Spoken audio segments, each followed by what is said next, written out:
সোহান দাঁড়াইবে নাকি? সোহান দাঁড়াও।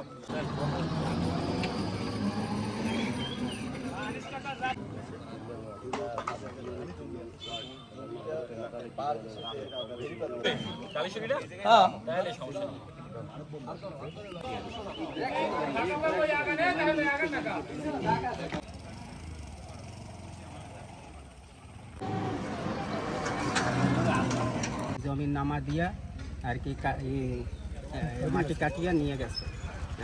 যে অবস্থা তাতে ভেরি ভাঙ্গিয়ে যাইতে পারে।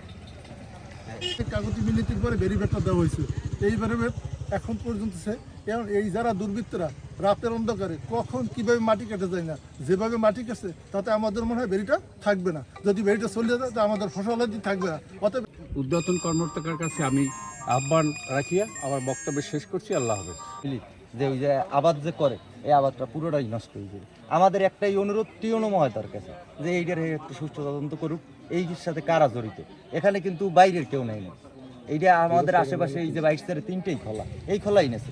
বাপদাদার পৈতৃক সম্পত্তি, ওইটা আমাদের দীর্ঘ যে বিশাল একটা চর, এটা অনেক বড় আকার, আপনারা ছবিতে হয়তো দেখেছেন।